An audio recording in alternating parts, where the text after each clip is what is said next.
नाज़िन जाती जे यूसी मुरीद खान खोसो जे ॻोठ अहमद आलमानी में पोरहत ख़ानदान जा 4 भाती माज़ूर हुजण करे घर भाती फाका कशी जो शिकार आहिनि। हुननि सरकार खां इलाज कराइण जी सहायता करण जी अपील कई। तफ़सील ॿुधाए रहियो आहे करीब वक्त समय जो।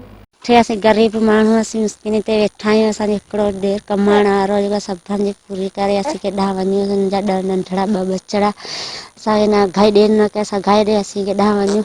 2 भेण भाई जने असीं ॻोठ खां वठां ख़ासि सम्झ बच्चनि जी पूरी करियां या किथां करियां। पोइ मुंहिंजो मुड़ुसु आहे वीचारो उथाए छो वेठो आहे त असांखे न ॾियण न वठण वारो केर ई कोन्हे। मुंहिंजा माइट सभु करे अज़ीज़ करे असां हिन ॾींहं न वठण 2-2 टे थी वञा टांटो घर में कोन ॿारियूं न को करियूं।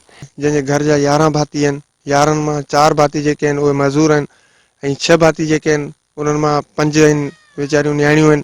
हिकिड़ो हुननि जो भाउ आहे जेको 14 साल जी उमिरि में बस जी स्टार्टरी कंदो आहे ऐं 200 खां 300 रुपया कमाए हिननि 11 भातियुनि जी पूराई कंदो आहे। जॾहिं हिन वीचारा बीमार थी वेंदा त सिविल अस्पताल पहुचण ताईं बि हिननि वटि कुझु न आहे जो ही वञी पंहिंजो हुते फ्री में इलाज कराइनि। तंहिंजे करे ख़ुदा सरहदी वारनि खे बि इहो गुज़ारिश था कयूं त हिन वीचारनि जी मदद कनि।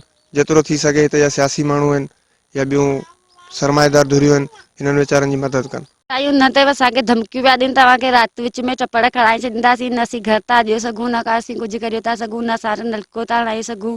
हींअर पोइ असांजी माउ गुज़ारे वई। हेॾा माण्हू हुआ पाड़े में सभु लखा पती हुआ पर असांखे कंहिं बि मदद न कई वई।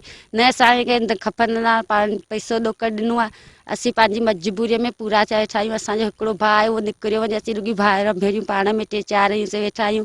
सॼो ॾींहुं बुखिया वियासीं ते वेठा आहियूं पर को बि असांजी मदद न करे सघे थो त छा आहे छा कोन्हे आहे। इन जे करे असांखे चयो असांजी ॻाल्हि मदद करायो। ॿियो भाउ वीचारो आहे